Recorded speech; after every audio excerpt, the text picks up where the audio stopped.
So guys, hi, hello to everyone who's going to watch. My name is Paul with Cyberbacker, and we have here a very special guest. Thank you so much for being with us today. And I know you're very busy. We appreciate you jumping in and sparing some of your time. Sure. Glad to be here. Righty. So let's go ahead and get on with it. I just have a couple questions. First, Joseph, is before the coronavirus, right? Have you worked with an assistant before virtually? Or you could give us a short story on how you started in the real estate industry.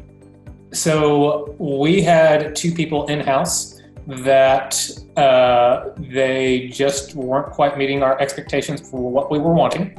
And it was funny because when we came to Cyberbackers, we originally wanted one Cyberbacker, but I had very specific criteria. And so when you brought me two that met that criteria, I said, instead of hiring one, let's hire both. So that was back, I want to say September, October of last year.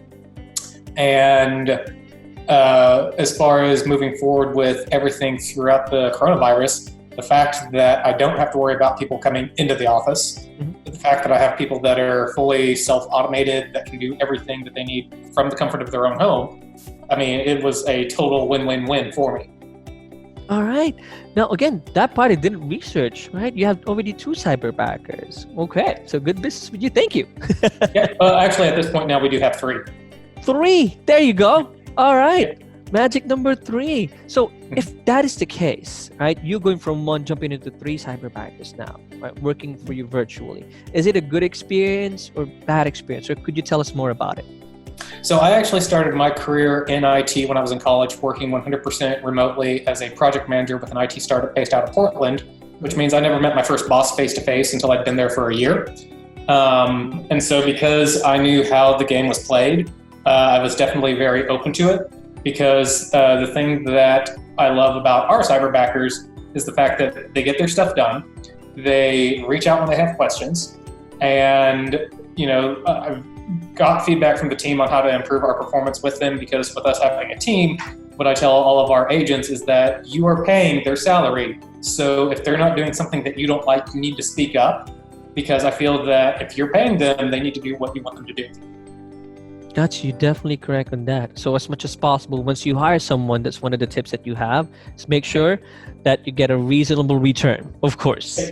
Yep. Gotcha. And I would highly recommend having well-defined systems and processes, because what I've seen with so many agents that try to build their first team is that they don't have systems, they don't have processes, so they hire their first administrative assistant, and they then basically expect for that assistant to identify all the systems and processes, but it's all in the agent's head.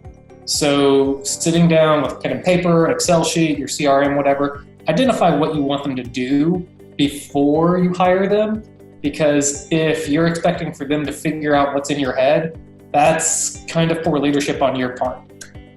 Thank you so much for that good tip. I was going to go for that question at the end, but you got it. You nailed it. But currently right now, what do you think? Okay, if on top of your head, like 3 to 5, most income producing tasks an assistant can do virtually. So, laws are going to vary by state, but we do have our Cyberbacker call. One of them is calling and checking in with all of our active listings once a week, so that the listing agent then in turn, one complaint that people have with real estate is that there is no communication. So every Thursday, one of our Cyberbackers is going to call all of our listings. I think right now we're sitting around 48 of them, just to call and check in, give them updates on anything that's happened with the house, feedback, so on and so forth. And so that's one, I don't know if it's necessarily income producing, but it's income retaining task that the Cyberbacker can do. They're great with doing data entry for us, because real estate agents hate doing data entry. So because we serve 3 MLSs, that means that they have to put the data in 3 separate times. And, that's definitely a benefit for our team, because when I'm looking for listing agents, what I tell them is, as a listing agent, you're going to lead generate, you're going to go on listing appointments, you're going to get them signed, you're going to do a handoff, and then you're basically done minus checking in every 2 weeks until it's time for negotiations. And so the way our systems are set up, each listing agent can comfortably sit on 25 to 30 listings at any point in time. Now, after, I know for a fact that, like you said, you are used to the concept of working with people virtually. But let's say after the coronavirus ends, do you plan to return to a traditional working environment for you and your team? So with us, we have 2 offices and we've been doing everything via Zoom. But I've also told everyone, when your comfort level's back, I just want to see you once a week at the team meeting. I like seeing you face to face. It builds me up because I feed off your energy and I know you feed off my energy. But we would not ask anyone to come back that felt at risk as long as they keep doing what it is they do from home. Okay, gotcha. And for you, okay, being used to, virtual meetings and all, or virtual assistants, or virtual work, what advice do you have for other people working remotely right now? Well, let's say in general, let's say for people who's fairly new. Okay, so for one thing that I would suggest doing, call and check in with your Cyberbacker twice a day. I've got an office manager that 2 Cyberbackers report to, and twice a day, once after our daily 8 a.m. huddle, so about 8:30, 9 a.m., she's going to call and check with them just to see, okay, what did you get done yesterday afternoon? What do you got planned for coming up this morning? Just over communicate, because when you have that constant communication, that doesn't let things fall through the cracks. And so she also does that after lunch, normally 1 o'clock Eastern. She'll do the same call and check in. And that's great because that allows everything to keep moving forward. And if one of our Cyberbackers gets stuck, you're having that twice a day check-in to make sure that the process keeps moving forward. Gotcha. Thank you. Now, I'm going to ask for a very great tip coming from you, because I know for talking to you since the beginning, you know everything at hand regarding your business. Okay? Oh. Give us a little bit of secret, all right? How are you using this time to substantially grow your business? So, during this time, we are actually operating at the same speed that we were prior to coronavirus now. We had 5 listings go live, I think it was last week. We currently have 17 under contract, sitting on 40, 50 listings. And I know Rachel's out today on 3 different listing appointments. So, when things did get crazy, back when it initially shut down, my wife she went through the previous recession.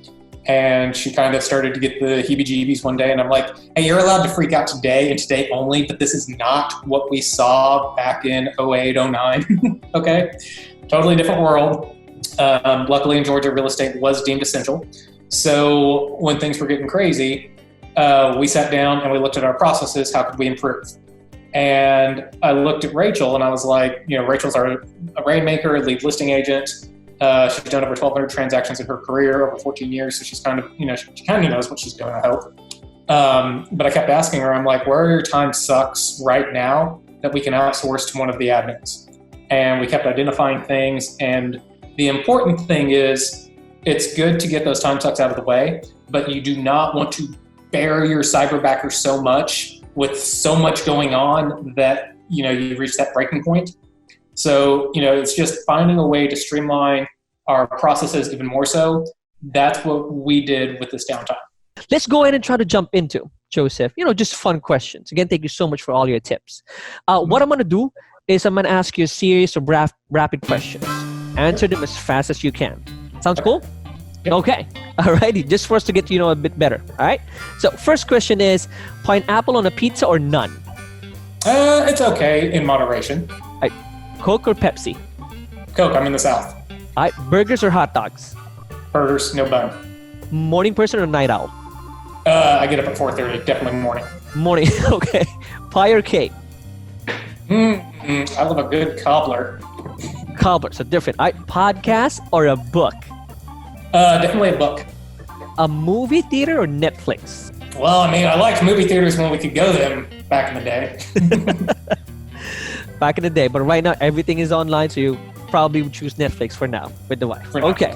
Now, if ever you're given a superpower, would you like to read minds or see the future?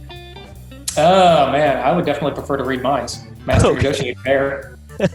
Most important question, who would you like better? Superman or Batman? Batman without a doubt, but only the one in the Dark Knight trilogy. None of that Ben Affleck stuff. Oh, okay, you don't like the one said the new. Okay, how about the new guy? I believe Christian Bale. Christian Bale was the only good Batman. All right, there's gonna be a new guy, right? Robin Pattinson, the one in the Twilight movies. You know, Yeah, He's gonna Christian be the Bale new is the only Batman. good Batman. so just Chris Bale. Okay, gotcha. Thank you so much for answering the question. Although we have one more question that if you say that the video backers cut, we'll cut it. Okay. Okay. One last question is, you've been living in Zoom for a couple of months now. I don't know, maybe a couple of years for you, right? Working virtually. Have you ever, right, went to a Zoom meeting looking good on top professionally, but at the bottom, you're jammies? Have you ever done I'll be that? honest with you, man. My whole thing in life was I always wanted to have a career where I'm either wearing a three-piece suit or I'm sitting around in my boxers and a wife beater doing code. So, oh yeah, without a doubt. And that happened very early in my career where one client suddenly was like, hey, can we turn on your camera? And I was like, oh, okay, yeah, sure. So yeah, without a doubt it's happened. Right. So that worked out for you fine, I believe, when the client said turn on the camera. Okay.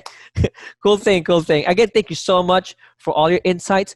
Any last thought that you want to share for the people out there, right? In general. We've got the best systems and processes in Georgia, in my opinion. And if anybody out there wants to know how they can get access to those, feel free to reach out to me directly because I'm always looking for talent that I can get to the next level because that's how I get to my next level. All right. Again, we appreciate all of your good insights and your time here, Joseph, at Cyberbacker. Appreciate you. Have a good day, okay? You too. See you guys.